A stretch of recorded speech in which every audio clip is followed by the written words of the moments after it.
Hello बच्चों, कैसे हैं आप लोग? पढ़ाई लिखाई सब बढ़िया चल रही है आपकी? बस ऐसे ही पढ़ाई लिखाई करते रहिए, बहुत कम समय बचा हुआ है, सेलेक्ट होना है भाई सबको। ठीक है, तो एनसीईआरटी में पेज टू पेज वाले क्वेश्चंस हम लोग कर रहे थे। तो एटम में लास्ट टर्म पे हम लोगों ने 20 क्वेश्चंस कर लिए थे बेटा। तो अब उसके आगे हम लोग बढ़ते हैं 20 क्वेश्चन से। आज हम लोग 21 से लेकर 40 क्वेश्चंस तक करेंगे। ठीक है, तो स्टार्ट करते हैं बेटा। ये देखो क्वेश्चन नंबर 21, इसमें दे रखा है, ये पेज नंबर 425 से लिया गया है। तो देखो इसमें दे रखा है कि the electron in a hydrogen atom makes transition from ground state to higher energy state where its velocity is reduced to 1/3 of its initial value. If the radius of orbit in ground state is r, the radius of the new orbit. देखो ground state का मतलब n = 1 वाली state होगी। ठीक है, यहां से electron transit होता है एक अपर वाली स्टेट पर, जहां पर उसकी वेलोसिटी पहले की 1/3 हो जाती है। तो देखो जो वेलोसिटी का फॉर्मूला होता है वो प्रोपोर्शनल टू 1/n होता है। ठीक है, जो नंबर ऑफ स्टेट्स होती है उसकी इनवर्सली प्रोपोर्शनल होता है। तो देखो उसकी वेलोसिटी 1/3 हो रही है, तो 1/3 का मतलब n की वैल्यू कितनी हो जाएगी? 3 हो जाएगी, तभी तो ये 1/3 बनेगी। तो इसका मतलब n = 3 पर ये पहुंच रहा है। तो n = 3 पर जब ये पहुंच रहा है तो पूछ रहे हैं वहां की ऑर्बिट की जो रेडियस होगी वो ग्राउंड स्टेट की रेडियस की कितने टाइम्स हो जाएगी। तो अब आ जाओ रेडियस पर। रेडियस का जो फॉर्मूला होता है r = n² होता है। ठीक है, तो यहाँ की जो रेडियस होगी वो n के स्क्वायर के प्रोपोर्शनल हो जाएगी। मतलब ग्राउंड स्टेट के जो वैल्यू है उसकी n के स्क्वायर। तो मतलब n कितना है? 3 है, तो 3 का स्क्वायर तो मतलब कितना हो जाएगा? 9। तो इसका मतलब ग्राउंड स्टेट की कितने टाइम्स हो जाएगी? 9 टाइम्स हो जाएगी। ठीक है, तो यानी कि थर्ड वाली ऑर्बिट की जो रेडियस होगी वो 9 टाइम्स ग्राउंड स्टेट की रेडियस के इक्वल हो जाएगी। क्लियर हुआ बेटा? समझ में आया सबको? ठीक, तो कौन सा ऑप्शन सही हो जाएगा? सेकेंड वाला ऑप्शन करेक्ट हो जाएगा। ठीक है, चलिए आगे बढ़ते हैं, नेक्स्ट क्वेश्चन पर आते हैं। Question number 22। ये वाला जो क्वेश्चन है वो 425 पेज से लिया गया है। ठीक, पेज नंबर एनसीईआरटी के पेज 425 से इसको लिया गया है। तो देखो बेटा इसमें क्या कह रहे हैं? Consider the following statements about the Bohr's model of hydrogen atom. पहला स्टेटमेंट दे रखा है the acceleration of the electron in n = 2 orbit is more than that in n = 1 orbit. Second statement है the angular momentum of the electron in n = 2 orbit is more than n = 1 orbit. ठीक, तीसरा है kinetic energy of electron in n = 2 orbit is less then n = 1 orbit. और choose करना है इसमें correct statements कौन से। ठीक है, तो इसमें क्या करना है? कंपेयर करना है बेटा n = 2 और n = 1 ऑर्बिट के लिए। तो पहले वाले में देखो एक्सीलरेशन है, दूसरे में एंगुलर मोमेंटम है, तीसरे में काइनेटिक एनर्जी। तो एक्सीलरेशन जो होगा, एक्सीलरेशन सर्कुलर मोशन करता है इलेक्ट्रॉन, ठीक है, हाइड्रोजन एटम में, तो एक्सीलरेशन सेंट्रीपिटल एक्सीलरेशन होगा।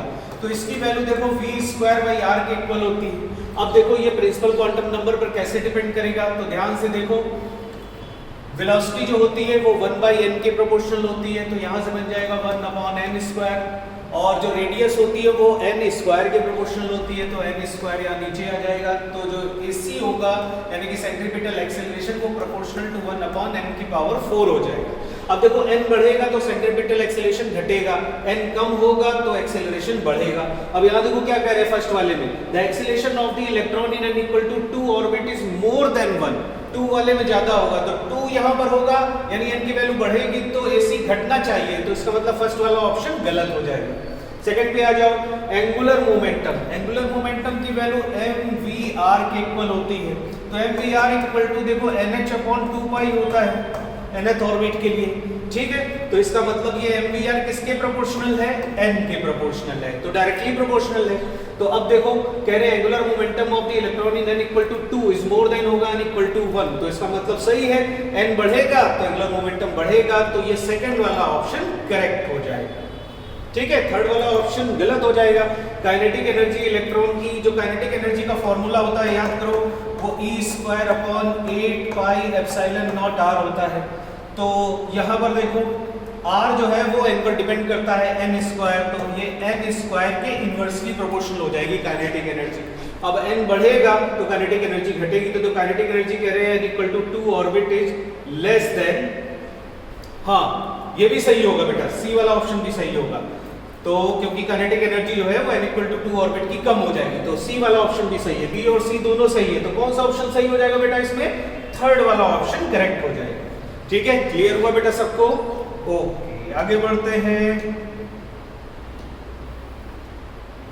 क्वेश्चन नंबर 23 पर आते हैं। तो देखो ये दे रखा है पेज नंबर 431 से, एनसीईआरटी के ये पेज नंबर 431 से लिया गया है। देखो क्या कह रहे हैं, the approximate value of quantum number n for circular orbit of hydrogen of 0.0001 millimetre in diameter. ठीक, यानी कि ऑर्बिट का एक डायमीटर दे रखा है ये, तो डायमीटर अगर दे रखा है तो रेडियस कितनी हो जाएगी? 0.0001/2, ये हो गई रेडियस की वैल्यू। ठीक है, इतने मिलीमीटर है, मिलीमीटर को मीटर में बदल लेते हैं तो 10⁻³ मीटर के इक्वल हो जाएगी। ये रेडियस हो गई उसकी सर्कुलर ऑर्बिट की। अब पूछ रहे हैं ये सर्कुलर ऑर्बिट की जो रेडियस है इसके करस्पॉन्डिंग क्वांटम नंबर की वैल्यू क्या होगी? n की वैल्यू हमें निकालनी है। तो याद करो nth ऑर्बिट के लिए जो क्वांटम नंबर के साथ रिलेशन होता है nth ऑर्बिट का, वो कितना होता है? 0.53 n² एंगस्ट्रॉम के इक्वल होता है कि नहीं? ठीक है, ये एंगस्ट्रॉम में होती है वैल्यू, तो इसको क्या करो, इसको बदल लो मीटर में 10⁻⁻10 से मल्टीप्लाई करके इनटू n²। ठीक है, ये वैल्यू भी आ जाएगी मीटर में। तो अब ये जो nth ऑर्बिट की रेडियस है वो किसके इक्वल होनी चाहिए? सी के इक्वल होनी चाहिए। तो बस इसको इसके इक्वल करके n की वैल्यू कैलकुलेट कर लो, 0.0001/2 इंटू 10⁻³ की वैल्यू इसके इक्वल कर देंगे 0.53 इंटू 10⁻10 इंटू n²। अब यहां से n की वैल्यू कैलकुलेट कर लेंगे, बस वही हमारी क्वांटम नंबर हो जाएगी। ठीक है, तो इसको बेटा जब आप सॉल्व करोगे तो ये आ जाएगा n = 31 के। तो ये सेकेंड वाला ऑप्शन इसमें करेक्ट हो जाएगा। ये क्लियर हुआ बेटा सबको? ठीक, चलिए आगे बढ़ते हैं, नेक्स्ट क्वेश्चन पर आते हैं, क्वेश्चन नंबर 24। ये एनसीईआरटी के पेज 416 से लिया गया है बेटा, 416 पेज नंबर से लिया गया है। देखो क्या कह रहे हैं इसमें, in alpha scattering experiment it is observed that first about 0.14% of the incident alpha particles is scattered by more than 1 degree। ये सही है बेटा। सेकेंड वाला दे रखा है about 1 in 160,000 deflected more than 90 degree। नहीं, ये कितना होता था? इसमें सही वाला ऑप्शन होता था 1 in 8,000। ठीक, 1 in 8,000 होते। Size of the nucleus is about 10⁻10 metre. ठीक है, वैसे तो पहला वाला ही ऑप्शन हो गया, बाकी को चेक करने की जरूरत नहीं। साइज ऑफ न्यूक्लियस इतना नहीं होता, ये रेंज आती थी 10⁻14 टू 10⁻15 मीटर के इक्वल होती है। ठीक, इस रेंज में होता है। अल्फा पार्टिकल और un-ionised helium atom, helium atom नहीं होता, हीलियम न्यूक्लियस होता है। ठीक है, न्यूक्लियस होता है, एटम नहीं होता है। इतनी बात समझ आई बेटा सबको? तो फर्स्ट वाला ऑप्शन इसमें करेक्ट हो जाएगा। चलिए आगे बढ़ते हैं, नेक्स्ट क्वेश्चन पर आते हैं, क्वेश्चन नंबर 25। ये लिया गया है बेटा पेज नंबर 418 से, 418 से। देखो क्या कह रहे हैं इसमें, कहते हैं impact parameter is perpendicular distance of initial velocity vector of alpha particle from the centre of the nucleus. सही है, ये न्यूक्लियस का जो सेंटर होता था है ना, इसकी जो लाइन होती थी, तो यहाँ से अल्फा पार्टिकल को प्रोजेक्ट किया जाता था, तो वो ऐसे डेविएट करके निकल जाता था। ये वाली परपेंडिकुलर डिस्टेंस जिसको b से डिनोट करते हैं उसी को बोलते हैं इम्पैक्ट पैरामीटर। सही है। फिर सेकंड ऑप्शन देखो क्या कह रहे हैं, सेकंड में कह रहे हैं for a large impact parameter the alpha particle goes nearly undeviated and has a small deflection. ये भी सही है। लार्ज पैरामीटर की जो वैल्यू होगी, मतलब यहां से कहीं से अल्फा पार्टिकल जा रहा होगा तो वो उतना ही कम डेविएट होगा, क्योंकि न्यूक्लियस का जो रिपल्सन फोर्स होगा उस पर उतना ही कम लग रहा होगा। ठीक है, तो स्मॉल डिफ्लेक्शन आएगा। तो इसमें बताना है चूज द इनकरेक्ट स्टेटमेंट। अब देखो यहां पर हम लोग जल्दी में क्या कर सकते हैं, जैसे ओवर कॉन्फिडेंस हो गया क्वेश्चन में, तो इनकरेक्ट को करेक्ट पर ले जाएंगे, ठीक है, तो क्या कर देंगे, थर्ड वाला ऑप्शन लगा देंगे, both A and B are correct. लेकिन यहां पर क्या पूछ रहा बेटा, इनकरेक्ट स्टेटमेंट कौन सा है, तो ये वाले दोनों तो करेक्ट हो गए, तो इसका मतलब कौन सा ऑप्शन सही होगा, फोर्थ वाला ऑप्शन सही होगा, नाइदर ए नॉर बी। समझ आया बेटा सबको, ठीक। चलिए आगे बढ़ते हैं, अगले क्वेश्चन पर आते हैं। क्वेश्चन नंबर 26, देखो क्या कह रहे हैं इसमें, ये पेज नंबर 421 से लिया गया बेटा, 421 से। देखो कहते हैं इसमें, the third line of बामर series of colour, third line जो होती है बामर सीरीज की, उसका कलर पूछ रहे बेटा कैसा होगा। तो एक तो पहली वाली लाइमन होती है, दूसरी वाली बामर होती है, तो बामर n इक्वल टू 2 पर आ रही होगी, और कहां से, n इज इक्वल टू 3 से, 4 से, 5 से, है ना, ऊपर से यहां पर आएगा, ठीक। ये है बामर,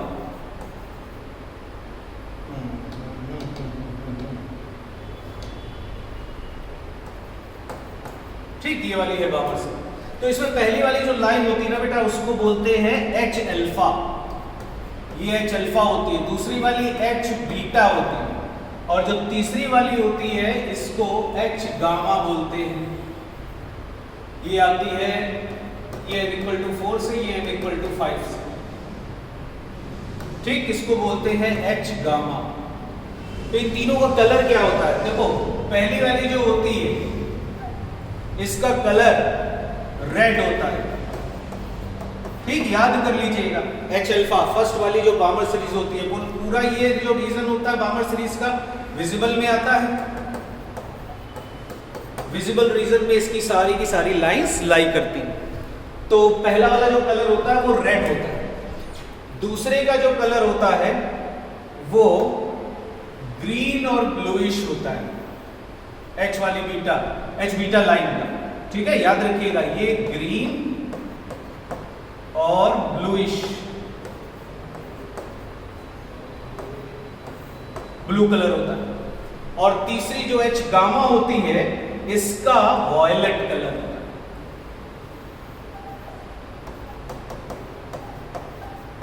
वॉयलेट, ठीक। तीन के लिए ये याद ही कर लीजिए बेटा, बामर सीरीज में पहली वाली जो लाइन होती है वो रेड कलर की होती है, H अल्फा जिसको बोलते हैं, दूसरी वाली लाइन H बीटा ये ग्रीन ब्लू कलर की होती है, ग्रीन ब्लू मिक्स कलर होता है, और तीसरी वाली जो लाइन होती है H गामा वो वायलेट कलर की होती है, ठीक है, याद रखिएगा। तो कौन सा ऑप्शन इसमें सही हो जाएगा, हमसे थर्ड लाइन के बारे में पूछ रहे हैं, तो कौन सा हो जाएगा, वायलेट कलर, सेकेंड वाला ऑप्शन इसमें करेक्ट हो जाएगा।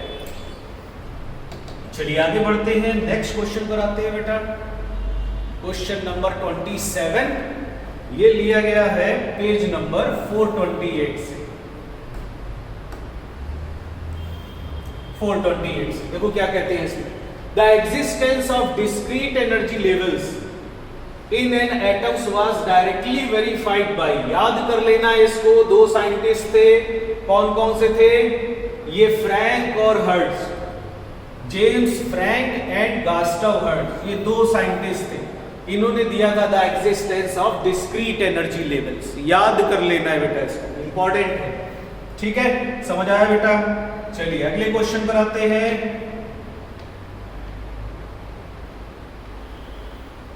क्वेश्चन नंबर 28, देखिए इसमें कहते हैं, ये लिया गया है पेज नंबर 423 से, पेज नंबर 423 से। देखो बेटा इसमें क्या कह रहे हैं, कहते हैं consider the following statements, statements दे रखे हैं। पहला स्टेटमेंट्स है Thomson's model is unstable electrostatically, सही है। दूसरा statement Rutherford's model is unstable electrodynamically, ये भी सही है।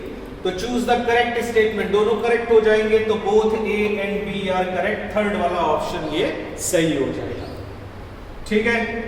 चलिए अगले क्वेश्चन पर आते हैं बेटा, क्वेश्चन नंबर 29। इसमें देखो क्या कह रहे हैं, ये कहां से लिया गया है, ये पेज नंबर 437 से लिया गया है एनसीईआरटी के। देखिए बेटा इसमें कहते हैं the total energy of an electron in first excited state of hydrogen atom is about -3.4 electron volt. ठीक है। फर्स्ट एक्साइटेड स्टेट जो होती है, फर्स्ट एक्साइटेड स्टेट कौन सी होती है? n इज इक्वल टू 2 है ना। n इज इक्वल टू 1 जो होती है वो ग्राउंड स्टेट होती है, ये ग्राउंड वाली स्टेट हो गई। और first excited state n equal to 2 वाली, इसको बोलते हैं first excited state. First excited state n equal to 2 वाली। तो यहां की हमको टोटल एनर्जी ये दे रखी है -3.4 -3.4 इलेक्ट्रॉन, ठीक, इतनी दे रखी है। अब हमसे कहते हैं the kinetic energy and potential energy of the electron in this orbit या in this state will be respectively. इसी ऑर्बिट में काइनेटिक एनर्जी और पोटेंशियल एनर्जी की वैल्यू निकालनी है। ये टोटल एनर्जी हमको दे रखी है। तो देखिए जो टोटल एनर्जी दे रखी होती है उसका काइनेटिक एनर्जी और पोटेंशियल एनर्जी के साथ रिलेशन होता है। टोटल एनर्जी की वैल्यू माइनस काइनेटिक एनर्जी के इक्वल होती है और यही वैल्यू पोटेंशियल एनर्जी बाय 2 के इक्वल होती है। याद कर लीजिए इसको, ये फॉर्मूला याद ही कर लीजिए। Total energy equal to minus kinetic energy equal to potential energy by 2। यहां से आप काइनेटिक, अगर टोटल एनर्जी आपको दे रखी हो तो काइनेटिक एनर्जी भी निकाल सकते हो, पोटेंशियल एनर्जी भी निकाल सकते हो। तो देखो काइनेटिक एनर्जी की वैल्यू क्या हो जाएगी? Kinetic energy will be equal to minus of total energy हो जाएगी। तो टोटल एनर्जी कितनी दे रखी है? -3.4, तो माइनस माइनस प्लस हो जाएगा 3.4 इलेक्ट्रॉन वोल्ट। ये आ गई काइनेटिक एनर्जी की वैल्यू। पोटेंशियल एनर्जी निकालनी है तो पोटेंशियल एनर्जी की वैल्यू हो जाएगी 2 टाइम्स टोटल एनर्जी के इक्वल। तो 2 से मल्टीप्लाई हो जाएगा इसमें -3.4 में, तो मल्टीप्लाई कर दो तो माइनस का 6.8 इलेक्ट्रॉन वोल्ट आ जाएगा। ठीक है, तो कौन सा ऑप्शन सही हो जाएगा बेटा इसमें? सेकंड वाला ऑप्शन देखो सही हो जाएगा। प्लस का 3.4 इलेक्ट्रॉन वोल्ट ये काइनेटिक एनर्जी की वैल्यू होगी और minus 6.8 electron volt potential energy की वैल्यू है। समझ आया बेटा सबको? ओके, आगे बढ़ते हैं, नेक्स्ट क्वेश्चन पर आते हैं। क्वेश्चन नंबर 30 में ये बेटा लिया गया है पेज नंबर 436। ठीक है, क्वेश्चन नंबर 30 देखो क्या कहते हैं। The shortest wavelength present in the बामर series of spectral line is near.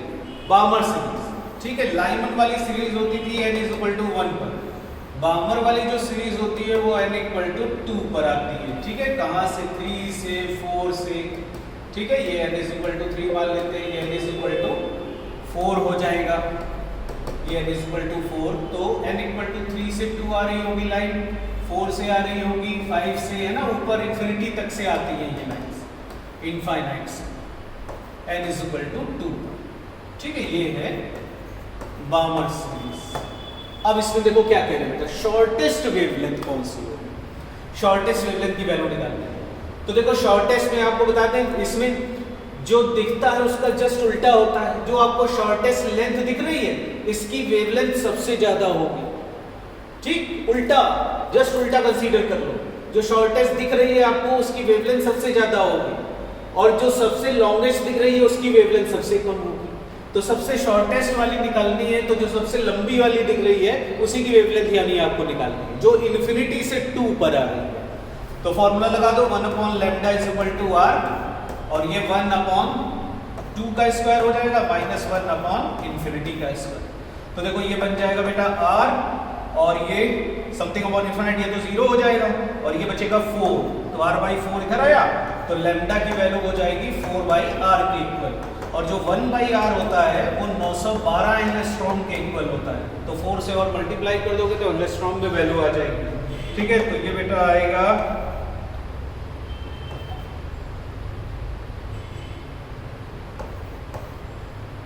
ठीक है 364, इतने तो एंगस्ट्रॉम होगा। अगर नैनोमीटर की बात करें तो यहाँ पॉइंट लग जाएगा इतने 364.8 नैनोमीटर के आसपास। तो कौन सा ऑप्शन सही हो जाएगा? ये सेकंड वाला ऑप्शन करेक्ट हो जाएगा। क्लियर हुआ बेटा सबको? ठीक, ओके, आगे बढ़ते हैं, नेक्स्ट क्वेश्चन पर आते हैं। क्वेश्चन नंबर 31 देखो बेटा, देखो ये आया है पेज नंबर 432 से, पेज नंबर 432 से। देखो क्या कह रहे हैं, while discussing the Bohr model of hydrogen atom read the following statements. ये 3 स्टेटमेंट्स दे रखे, पूछ रहे कौन सा सही होगा। While Bohr model correctly predicts the frequencies of light emitted by hydrogen atom, the model was unable to explain relative intensities of frequencies in spectrum. ये सही है, ठीक। दूसरा वाला जो स्टेटमेंट दे रखा है, experimental observations depicted that some transitions are more favored than other in intensity variation, ये भी सही है। और सी वाले में दे रखा for more complex atoms bore used electrostatics interaction between revolving electrons in the different orbits, ठीक। ये वाला जो दे रखा है ये इनकरेक्ट है, हमें करेक्ट वाले बताते हैं, ए और बी यही दो करेक्ट है। तो कौन सा ऑप्शन सही हो जाएगा, ए एंड बी, यानी कि फोर्थ वाला ऑप्शन इसमें करेक्ट हो जाएगा। चलिए अगले क्वेश्चन पर आते हैं, क्वेश्चन नंबर 32। इसमें देखो क्या दे रखा है बेटा, ये एनसीईआरटी पेज नंबर 429 से लिया गया। देखो इसमें कहते हैं a hydrogen atom in ground state absorb 10.2 electron volt of energy. Ground state मतलब n = 1 में हाइड्रोजन एटम दे रखा है और यहां से उसको दी जाती है 10.2 इलेक्ट्रॉन वोल्ट की एनर्जी, ठीक। फिर कहते हैं the orbital angular momentum of the electron is increased by, orbital angular momentum electron का कितना इंक्रीज हो जाएगा ये बताना है ना, कितना इंक्रीज हो जाएगा, एल यानी एंगुलर मोमेंटम की वैल्यू। तो पहले तो ये देख लो कि ये ग्राउंड स्टेट में है तो यहाँ पर उसका एंगुलर मोमेंटम कितना होगा। तो देखो एंगुलर मोमेंटम mvr = nh/2π के इक्वल होता है। तो जब फर्स्ट वाली ऑर्बिट में होगा तो n = 1 के लिए हम एंगुलर मोमेंटम L1 की वैल्यू निकाल लेंगे तो वो h/2π के इक्वल हो जाएगी, ठीक। अब उसके बाद 10.2 इलेक्ट्रॉन वोल्ट जब इसको एनर्जी देते हैं तो अब ये देखो ये किस ऑर्बिट में पहुंच जाएगा, क्योंकि यहाँ पर जो एनर्जी है -13.6 है, ठीक। कितने इलेक्ट्रॉन वोल्ट, इसमें 10+2 इलेक्ट्रॉन वोल्ट और ऐड कर दो तो कितनी हो जाएगी, देखो अब एक तरीके से इसमें घटेगा, माइनस होगा, तो ये आ जाएगा बेटा माइनस का 3.4 इलेक्ट्रॉन वोल्ट। और माइनस का 3.4 इलेक्ट्रॉन वोल्ट ये किस ऑर्बिट की एनर्जी होती है, ये सेकंड ऑर्बिट की ही होती है। तो इसका मतलब ये पहुंच जाएगा n = 2 में, यहाँ पर -3.4 इलेक्ट्रॉन वोल्ट एनर्जी बनेगी, ठीक है। n = 2 में पहुंच रहा है तो n = 2 में पहुंचेगा तो वहां का एंगुलर मोमेंटम L2 = 2h/2π के इक्वल हो जाएगा। तो पूछ रहे कितना इंक्रीज होगा, बढ़ कितना जाएगा, तो इसमें से इसको घटा दो तो डेल्टा L की वैल्यू L2 - L1 के इक्वल हो जाएगी। मतलब इससे इसको सब्ट्रैक्ट करोगे तो क्या आ जाएगा, h/2π के इक्वल आ जाएगा। मतलब यही हमको निकालना है h/2π, ठीक है, चेंज इन एंगुलर मोमेंटम। तो h की वैल्यू होती है 6.6 × 10⁻³ 34 और अपॉन 2π की वैल्यू 3.14, ठीक है। तो सॉल्व कर लेंगे, आंसर आ जाएगा। बात समझ आई बेटा, इसका ऑप्शन सेकंड वाला आता है, ठीक। समझ आया बेटा सबको। चलिए आगे बढ़ते हैं, नेक्स्ट क्वेश्चन पर आते हैं, क्वेश्चन नंबर 33। देखो इसमें क्या कह रहे हैं, इसमें कह रहे हैं एनसीईआरटी पेज नंबर 417 से लिया गया है। देखो इसमें कह रहे हैं which among the following statement is incorrect, incorrect वाला स्टेटमेंट इसमें बताना है।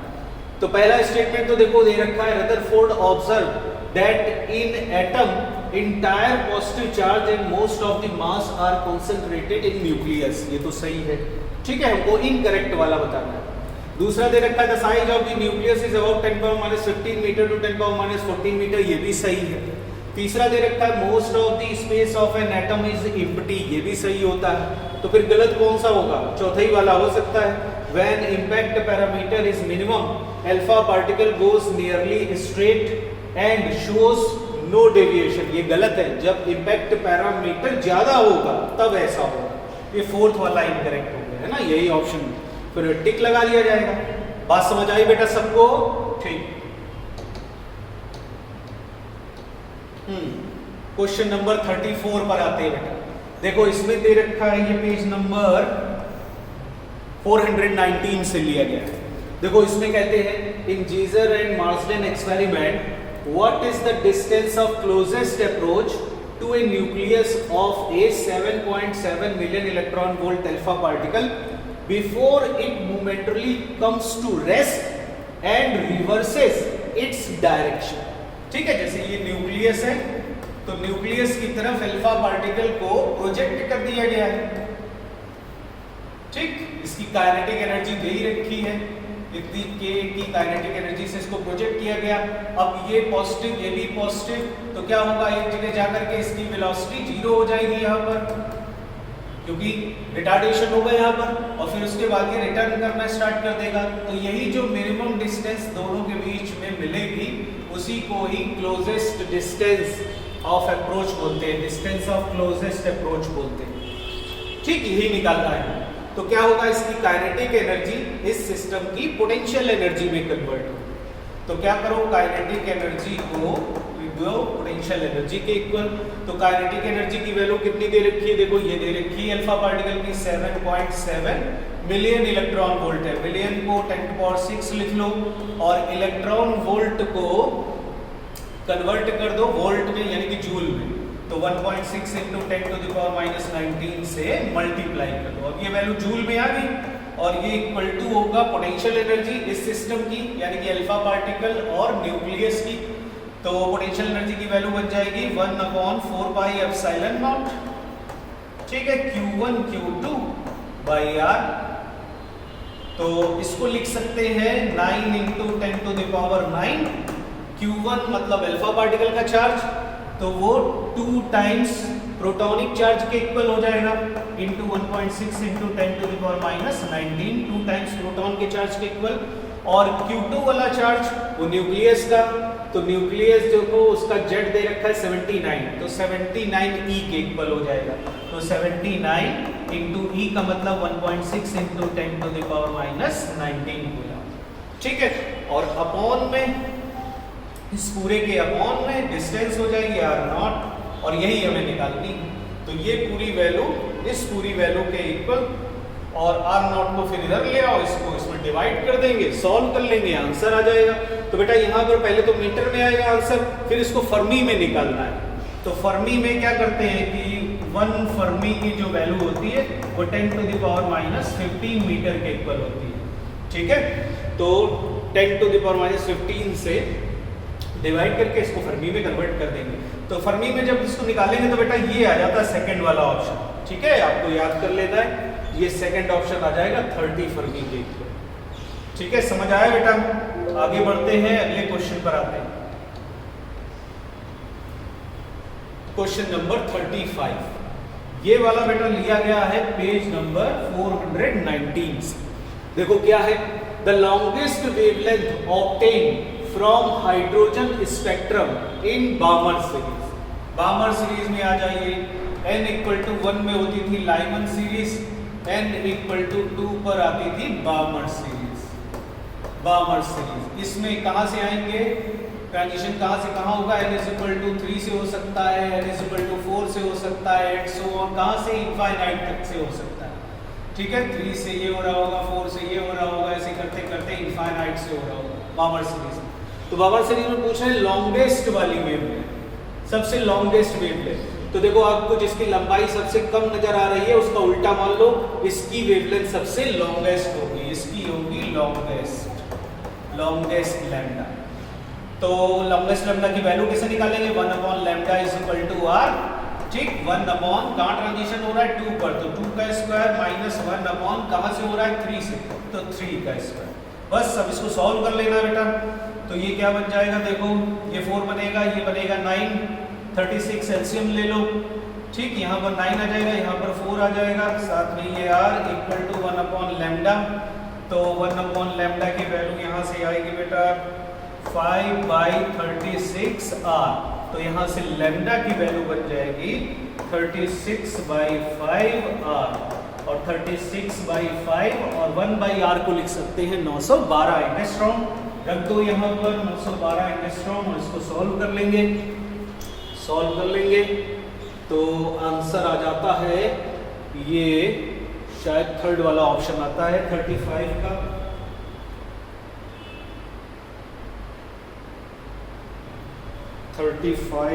ऑप्शन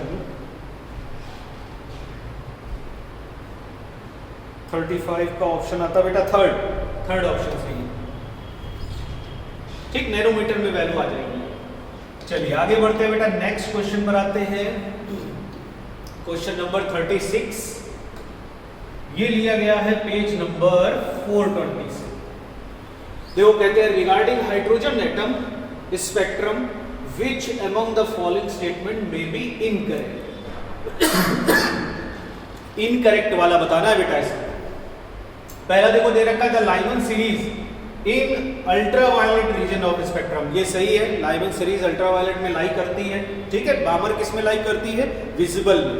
और पास्चन, ब्रैकेट, फोन ये सब किस में लाई करती है? इंफ्रारेड। तो पहला वाला तो सही हो गया। दूसरा वाला Paschen series is infrared spectrum, ये भी सही है। Brackett series is in infrared spectrum, ये भी सही है। तो कौन सा गलत होगा? यही होगा। Shortest wavelength from बामर series is this, तो यही वाला गलत हो जाएगा, यही है रॉन्ग। ठीक, तो 36 का 4 वाला ऑप्शन हो जाएगा। समझ आया बेटा सबको? ठीक, आगे बढ़ते हैं। क्वेश्चन नंबर 37 पर आते हैं। ये देखो पेज नंबर 421 से लिया गया है एनसीईआरटी के, ठीक है बेटा। तो देखो इसमें क्या कहते हैं, according to classical theory of electromagnetism what will be the initial frequency of light emitted by electron revolving around a proton in hydrogen atom। Initial frequency निकालनी है। तो इनिशियल फ्रीक्वेंसी का मतलब कि जो न्यूक्लियस है उसके चारों तरफ जो फर्स्ट वाली ऑर्बिट में इलेक्ट्रॉन घूम रहा है उसी के लिए हमको फ्रीक्वेंसी निकालनी है, क्योंकि मिनिमम वाली फ्रीक्वेंसी यही क्रिएट कर रहा होगा इनिशियल फ्रीक्वेंसी। तो इनिशियल फ्रीक्वेंसी के लिए कैसे निकालेंगे? देखो जो इसकी मान लो कि इस ऑर्बिट में वेलोसिटी है वो v की, और यहाँ से यहाँ तक जो टोटल डिस्टेंस कवर करेगा ये 2πr कवर करेगा, और मान लो t का टाइम लेता है। तो जो डिस्टेंस कवर्ड और वेलोसिटी और टाइम इन तीनों में एक रिलेशन बन सकता है, वेलोसिटी इक्वल टू 2πr/t। ठीक, और ये जो 1/t है इसको हम फ्रीक्वेंसी लिख सकते हैं, तो ये 2πr इंटू फ्रीक्वेंसी के इक्वल हो जाएगा। तो यहाँ से देखो फ्रीक्वेंसी की वैल्यू v/2πr के इक्वल हो जाएगी, ठीक है। अब फर्स्ट ऑर्बिट के लिए v की वैल्यू कितनी हो जाएगी? फर्स्ट ऑर्बिट के लिए v की वैल्यू 2.2 इंटू 10⁶ अपॉन 2π की वैल्यू 3.14, और r फर्स्ट वाली ऑर्बिट के लिए 0.53 एंगस्ट्रॉम होता है ये। तो एंगस्ट्रॉम को मीटर में कन्वर्ट कर लेंगे 10⁻10 से मल्टीप्लाई करेंगे, ठीक है। बस अब इसको सॉल्व कर लेना है बेटा, हमारा आंसर आ जाएगा हर्ट्ज में। तो जब आप इसको सॉल्व करोगे तो ये 6.6 इंटू 10⁻15 हर्ट्ज के इक्वल आएगा। फोर्थ वाला ऑप्शन इसमें करेक्ट हो जाएगा। ये समझ आया बेटा सबको? ठीक, ओके। चलिए अगले क्वेश्चन पर आते हैं। क्वेश्चन नंबर 38, ये पेज नंबर 421 से लिया गया। पेज नंबर 421 से देखो इसमें क्या कह रहे हैं, कहते Bohr combined classical and quantum concept to explain this model of hydrogen atom. The incorrect statement among postulates is, incorrect वाला स्टेटमेंट इसमें बताना। तो पहला स्टेटमेंट दे रखा है electron is an atom could revolve in a certain stable orbits without emission of radiates energy, सही है।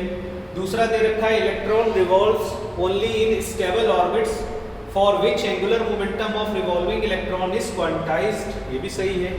तीसरा दे रखा है electron might make a transition from one of the specified non-radiating orbit to another of lower energy when it does a photon is emitted having energy equal to difference between the initial and final states, okay। चौथा दे रखा है an orbit of electron around nucleus can be circular or elliptical and is true for multi electron atom, ठीक। Multi क्या ये सभी के लिए possible होता है, तो इसका मतलब यहाँ पर 3 स्टेटमेंट सही है, फर्स्ट, सेकंड और थर्ड। तो फर्स्ट, सेकंड और थर्ड स्टेटमेंट सही हो जाएंगे, ठीक है। अच्छा, इनकरेक्ट वाला पूछा है बेटा, तो ये तो करेक्ट हो गए, ये 3 जो है ये करेक्ट है, और हमसे इनकरेक्ट वाला पूछा है, तो ये वाला है इनकरेक्ट। फोर्थ वाला। ठीक है, क्लियर हुआ बेटा सबको? चलिए अगले क्वेश्चन पर आते हैं, क्वेश्चन नंबर 39। ये पेज नंबर 423 से लिया गया है। देखो क्या कहते हैं इसमें, कहते हैं at room temperature most of hydrogen atoms are in ground state.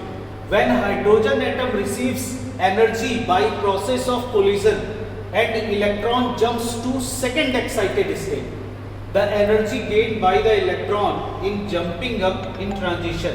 ठीक है, तो पहले तो देखो ग्राउंड स्टेट में है, तो ग्राउंड स्टेट का मतलब n = 1 में है इलेक्ट्रॉन, और फिर उसके बाद ये जंप करता है सेकंड एक्साइटेड स्टेट में। तो फर्स्ट एक्साइटेड स्टेट कौन सी हुई, n = 2, और सेकंड एक्साइटेड स्टेट n = 3। यहां से यहां जंप करता है। तो पूछ रहे हैं एनर्जी गेन कितना करेगा, तो इन दोनों ऑर्बिट्स का जो एनर्जी डिफरेंस होगा उतनी ही एनर्जी ये गेन करेगा।